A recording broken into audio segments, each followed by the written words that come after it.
ಶಿಡ್ಲಘಟ್ಟ ತಾಲೂಕಿನ ಭಕ್ತರಹಳ್ಳಿಯಲ್ಲಿ ನಡೆದ ಬಂಡಿ ತ್ಯಾವರ ಕಾರ್ಯಕ್ರಮಕ್ಕೆ ರೈತ ಸಂಘದ ರಾಜ್ಯಾಧ್ಯಕ್ಷ ಕೋಡಿಹಳ್ಳಿ ಚಂದ್ರಶೇಖರ್ ಭಾಗವಹಿಸಿದ್ದು, ಈ ವೇಳೆ ಸ್ಥಳೀಯ ರೈತರ ಜೊತೆ ಸದಸ್ಯ ಸ್ಥಿತಿಗತಿಗಳ ಬಗ್ಗೆ ಚರ್ಚಿಸಿದರು. ನಂತರ ಮಾಧ್ಯಮದವರೊಂದಿಗೆ ಮಾತನಾಡಿ, ಬರ ಪರಿಹಾರ ಕೊಡುವಂತೆ ಕೇಂದ್ರ ಸರ್ಕಾರಕ್ಕೆ ದಂಬಾಲು ಬಿದ್ದ ರಾಜ್ಯ ಸರ್ಕಾರಕ್ಕೆ ಕೇಂದ್ರ ನೀಡಿರುವ ಬರ ಪರಿಹಾರದ ಹಣದ ಜೊತೆಗೆ ತಾವು ಪರಿಹಾರದ ಪಾಲು ಕೊಡಬೇಕೆಂಬ ಪ್ರಜ್ಞೆ ಇಲ್ಲವೇ ಎಂದು ಪ್ರಶ್ನಿಸಿದರು. ಬರ ಪರಿಹಾರಕ್ಕೆ ಇವರ ಮೇಲೆ ಅವರು ಆರೋಪ ಪ್ರತ್ಯಾರೋಪ ಮಾಡುತ್ತಾ 3-4 ತಿಂಗಳು ಕಾಲ ಕಳೆದ ರಾಜ್ಯ ಸರ್ಕಾರ ಕೊನೆಗೂ ಕೇಂದ್ರ ಸರ್ಕಾರ ಕೊಟ್ಟ 3,400 ಕೋಟಿ ನೀಡಿ ಕೈ ತೊಳೆದುಕೊಳ್ಳುತ್ತಿದೆ. ರಾಜ್ಯ ಸರ್ಕಾರವು ತನ್ನ ಪಾಲಿನ ಹಣವನ್ನು ರೈತರಿಗೆ ನೀಡಬೇಕೆಂದು ಆಗ್ರಹಿಸಿದರು. ಎಚ್ಎನ್ ವ್ಯಾಲಿ ಹಾಗೂ ಕೆಸಿ ವ್ಯಾಲಿಯ ನೀರು 3 ಹಂತಗಳಲ್ಲಿ ಶುದ್ಧೀಕರಿಸಿ ಈ ಭಾಗದ ಕೆರೆಗಳಿಗೆ ಹರಿಸಬೇಕೆಂಬುದು ಮೊದಲಿನಿಂದಲೂ ಇರುವ ಬೇಡಿಕೆ ನಮ್ಮದು ಎಂದರು. ಎತ್ತಿನ ಹೊಳೆ ಯೋಜನೆ ಅನುಷ್ಠಾನಗೊಳಿಸಲು ಸರ್ಕಾರ ನಿಧಾನಗತಿ ಅನುಸರಿಸುತ್ತಿದೆ. ತುಮಕೂರು ದೊಡ್ಡಬಳ್ಳಾಪುರ ಮಾರ್ಗದ ಮಧ್ಯೆ ರೈತರು ತಮ್ಮ ಜಮೀನಿಗೆ ಪರಿಹಾರದ ಮೊತ್ತ ಹೆಚ್ಚು ಕೇಳಿದ್ದು, ಅದನ್ನು ಕೊಡದೆ ಸರ್ಕಾರ ವಿಳಂಬ ಮಾಡುತ್ತಿರುವ ಕಾರಣ ಯೋಜನೆ ನಿಧಾನವಾಗುತ್ತಿದೆ ಎಂದು ಆರೋಪಿಸಿದರು. ಆ ಭಾಗದ ಶಾಸಕರು ಆದ ಗೃಹ ಮಂತ್ರಿ ಜಿ ಪರಮೇಶ್ವರ್ ಅವರು ಆ ಭಾಗದ ರೈತರ ಹಿತವನ್ನಷ್ಟೇ ಬಯಸುತ್ತಿದ್ದು, ಅಲ್ಲಿನ ರೈತರಲ್ಲಿ ಗೊಂದಲ ಮೂಡಿಸುವುದನ್ನು ಬಿಡಬೇಕು. ಅಲ್ಲಿನ ರೈತರು ಕೇಳಿದ ಪರಿಹಾರದ ಹಣವನ್ನು ಸರ್ಕಾರ ಕೊಡಬೇಕು. ಕಾಮಗಾರಿ ಮುಂದುವರಿಸಬೇಕು. ಯೋಜನೆಯಂತೆ ಕೋಲಾರ, ಚಿಕ್ಕಬಳ್ಳಾಪುರ ಜಿಲ್ಲೆಗಳಿಗೆ ತಲಾ 5 ಟಿಎಂಸಿ ನೀರು ಹರಿಸಬೇಕೆಂದು ಆಗ್ರಹಿಸಿದರು. ಭಾಗದ ಕೊರಟಗೆರೆ ಮತ್ತು ದೊಡ್ಡಬಳ್ಳಾಪುರದ ನಡುವೆ ಇರತಕ್ಕಂಥದ್ದು ಅಲ್ಲೊಂದು ಚೆಕ್ ಡ್ಯಾಮ್, ಅಂದರೆ ದೊಡ್ಡ ಪ್ರಮಾಣದ್ದು ಒಂದು 10 ಟಿಎಂಸಿ ನೀರು ಸ್ಟೋರೇಜ್ ಆಗುವಂಥ ಒಂದು ಚೆಕ್ ಡ್ಯಾಮನ್ನು ನಿರ್ಮಾಣ ಮಾಡಬೇಕಂತ ಹೇಳಿ ಏನು ಸರ್ಕಾರ ಯೋಜನೆ ತಯಾರು ಮಾಡಿದ್ರು, ಅದನ್ನು ಈಗ ಡಾಕ್ಟರ್ ಪರಮೇಶ್ವರ್ ಅವರು ಮತಕ್ಷೇತ್ರ ಆಗಿರೋ ಕಾರಣಕ್ಕೆ ಅಲ್ಲಿ ರೈತರು ದೊಡ್ಡಬಳ್ಳಾಪುರ ಹಳ್ಳಿಗಳಿಗೆ ಏನು ಪರಿಹಾರವನ್ನು ನೀಡಬೇಕಾಗತ್ತೆ, ಭೂ ಪರಿಹಾರ, ಅದು ಕೊಟ್ಟರೆ ನಾವು ಬಿಡ್ತೀವಿ ಅಂತ ರೈತರಿಗೆ ಸ್ವಲ್ಪ ಏರುಪೇರು ಇದ್ದೇ ಇರುತ್ತೆ. ಒಂದು 4 ಕಾಣಿ ಜಾಸ್ತಿ ಕೊಟ್ಟರು ಯಾರದೇನಲ್ಲ, ರೈತರ ದುಡ್ಡೇ ಅಥವಾ ಸಾರ್ವಜನಿಕರ ದುಡ್ಡು. ಅದನ್ನು ಕೊಡಿಸಿ ಆ ಭೂ ಸ್ವಾಧೀನ ಮಾಡಿ ಯೋಜನೆಯನ್ನು ಅನುಷ್ಠಾನ ಮಾಡೋ ದಿಕ್ಕಿನಲ್ಲಿ ಕೆಲಸ ಮಾಡದಲ್ಲೇ 10 TMC ಸ್ಟೋರೇಜನ್ನು ಹೋಗ್ಬಿಟ್ಟು ಕೊರಟಗೆರೆ ಎಲ್ಲ ಹಳ್ಳಿಗಳನ್ನು ಆ ಯೋಜನೆಯಿಂದ ಕೈ ಬಿಡಿಸುವಂಥ ಕೆಲಸ, ಮತ್ತು 2 TMCಗೆ ದೊಡ್ಡಬಳ್ಳಾಪುರ ಹಳ್ಳಿ ಭಾಗದಲ್ಲಿ ಏನು ಈಗ ಡಾಕ್ಟರ್ ಪರಮೇಶ್ವರ್ ಈಗ 2 TMCಗೆ ಇಳಿಸುವಂಥ ಕೆಲಸ ಏನು ಮಾಡಿದ್ದಾರೆ, ಇದು ಸರ್ಕಾರದ ಮೂರ್ಖತನ ಆಗುತ್ತೆ. ಯಥಾ ಪ್ರಕಾರ 16ರಲ್ಲಿ ಏನು ಯೋಜನೆ ತಯಾರಾದಾಗ ಕೋಲಾರ, ಚಿಕ್ಕಬಳ್ಳಾಪುರಕ್ಕೆ 5 TMC ನೀರು ಕೊಡಲಿಕ್ಕೆ ಸರ್ಕಾರ ಏನು ಭದ್ರ ಆಗಿದ್ರು, ಅದರ ರೀತಿಯಲ್ಲಿ ಅವ್ರು ನಡ್ಕೋಬೇಕು.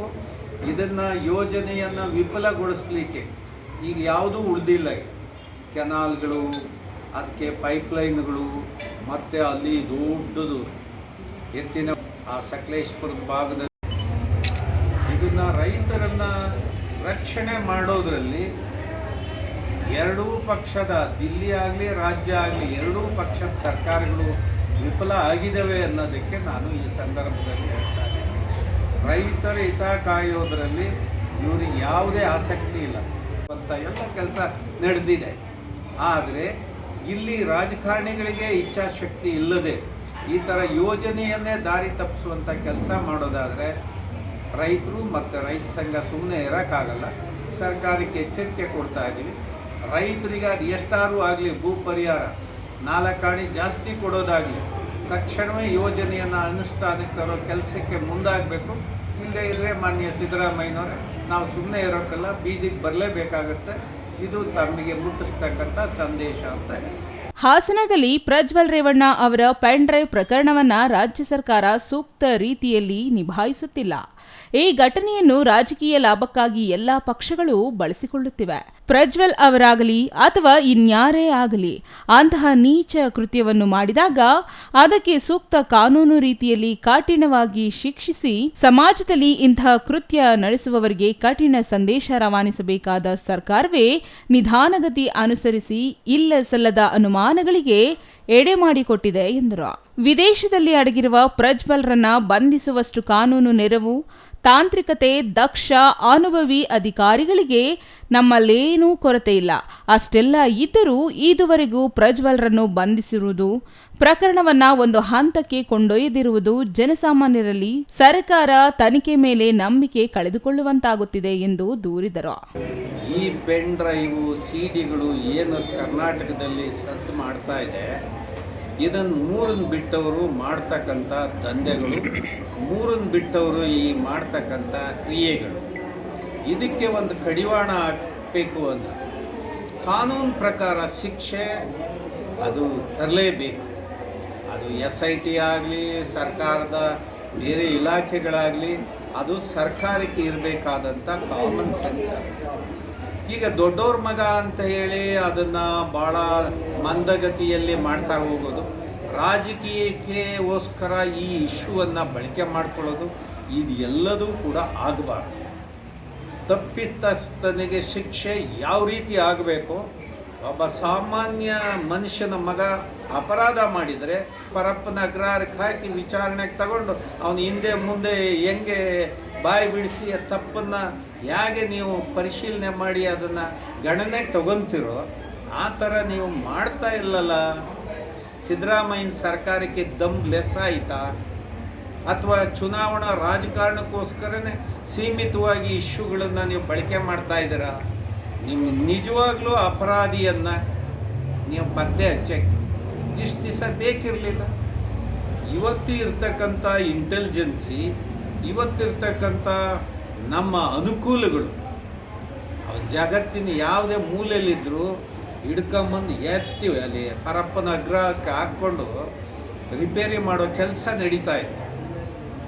ಇದು ನೀವು ಮಾಡೋಕ್ಕೆ ಆಗ್ತಾ ಇಲ್ಲ. ಯಾಕೆ ಆಗ್ತಾ ಇಲ್ಲ? ಅಂಥವ್ರು ಯಾರು ಕರ್ನಾಟಕದಲ್ಲಿ ಪೊಲೀಸ್ ಅಧಿಕಾರಿಗಳು ಇಲ್ವೇ? ಅಂಥ ಅಧಿಕಾರಿಗಳು ಇಲ್ವೇ ನಿಮ್ಮ ಹತ್ರ? ಇನ್ನು ಈ ಸಂದರ್ಭದಲ್ಲಿ ರಾಜ್ಯ ಪ್ರಧಾನ ಕಾರ್ಯದರ್ಶಿ ಭಕ್ತರಹಳ್ಳಿ ಬೈರೇಗೌಡ, ಜಿಲ್ಲಾಧ್ಯಕ್ಷ ರಾಮನಾಥ, ತಾಲೂಕು ಅಧ್ಯಕ್ಷ ತಾದೂರು ಮಂಜುನಾಥ್, ಜಿಲ್ಲಾ ಉಪಾಧ್ಯಕ್ಷ ವೀರಾಪುರ ಮುನಿನಂಜಪ್ಪ, ಬೀರಪ್ಪ ಮತ್ತಿತರರು ಹಾಜರಿದ್ದರು. ಛಾಯಾ ರಮೇಶ್, ಸಿಟಿವಿ ನ್ಯೂಸ್, ಶಿಡ್ಲಘಟ್ಟ.